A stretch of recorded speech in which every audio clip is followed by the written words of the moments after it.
You'll remember that when you signed up to tutor, you were asked to read and agree to IFL's Child Safeguarding Policy and sign up to a code of conduct. Like all organisations working with young children, we take safeguarding very seriously and believe that this is everyone's responsibility.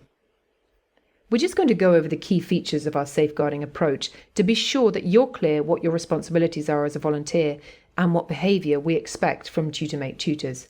For more details, please do read our policy and other safeguarding resources, such as Keeping Children Safe in Education, that we have in our knowledge base.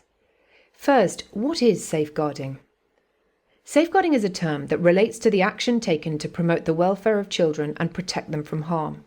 This includes anything that might signal a child has been or is being harmed, or that their well-being or welfare could be at risk. The TutorMate team is committed to safeguarding and promoting the well-being and welfare of all children. We require all individuals who are involved or associated with us to share this commitment. Safeguarding is everyone's responsibility. During your tutoring session, your pupil may share something with you that you might find concerning. We want to make sure you feel prepared and attuned to the signs that something might be wrong and feel confident in what you should do. Above all, please remember the golden rule: if in doubt, report. Please let us know of anything at all that strikes you as worrying as you read with your child, no matter how small or seemingly insignificant. No one person can have a full understanding of what is happening in a child's life. Sometimes a child says something that just feels not quite right to one person, but when reviewed together with other concerns or bits of the jigsaw, could be a sign of abuse. If you have a concern, no matter how small, please contact our designated safeguarding lead team as soon as possible by emailing communityuk@tutormate.org or using the rapid reporting form in our knowledge base.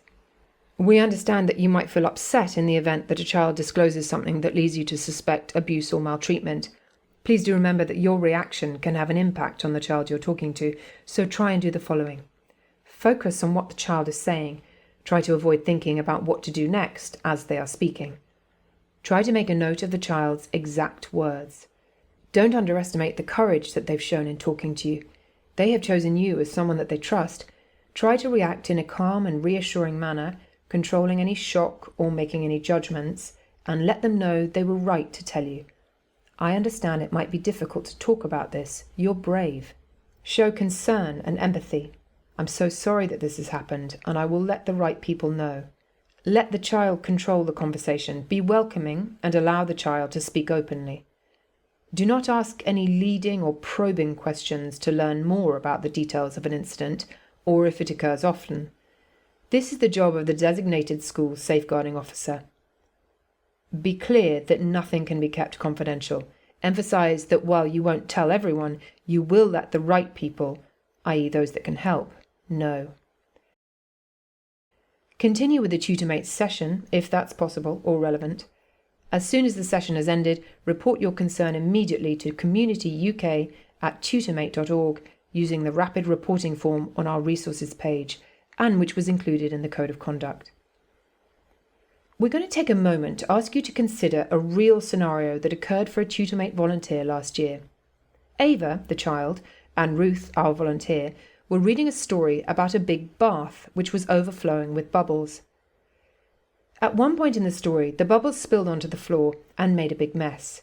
Ava told Ruth that this reminded her of a time at home when she was in charge of bathing her baby brother and they made a big mess.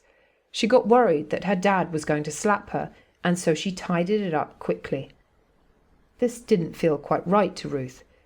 She did not ask Ava for more information. After her session, she made a note of Ava's words. What questions might this incident spark? Was Ava, who was only 6, left to bathe her baby brother alone? Does her father harm her physically? Could this be an indication of neglect and/or abuse? Should I tell someone about this? What would you do? What did Ruth do? The incident weighed on Ruth's mind. She thought about it for a few days and asked the advice of a friend who was a former teacher, who was unsure of what to suggest. After a couple of weeks, it was still bothering Ruth, and so she told the TutorMate team and shared her notes. TutorMate's designated safeguarding lead immediately reported this to Ava's school, as per our policy. The school was pleased to have the information, but concerned that they'd been informed after so much time had elapsed. They reiterated that they would like to know about an incident like this as soon as possible after it occurred. Let's review the way Ruth handled this.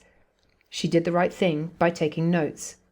She did the right thing by not asking Ava probing questions or making judgments. She ought to have reported this to TutorMate immediately. Remember, if in doubt, report it. In any child safeguarding situation, IFL will address your concerns with the appropriate authorities and will involve you only if necessary. Please do not try to investigate the issue yourself. The best course of action is to gently guide your pupil back to the tutoring session, and once the session has ended, report your concerns as we've described. Please note too that all reading calls are recorded by our platform. It's important to remember that you are in a position of responsibility as a tutor and that your pupils may regard you as a role model. To protect yourself against any unfounded allegations of inappropriate behaviour, remember the following. You're in a position of responsibility and so should use language carefully and appropriately for this age group. Do not share personal information with pupils, for example, phone number, email address, social media details. Do not ask children for their personal information. Do not use video during any session or share website links. Do not arrange to meet a child anywhere. Do not offer to send children gifts or money or make promises to them that cannot be fulfilled. Do not interact with children under the influence of alcohol or drugs. If you meet your pupil at school, you should only take photos of children if they have confirmed that the child has a photo release. All reading calls are recorded. Thank you so much for your support to keep children participating in TutorMate safe.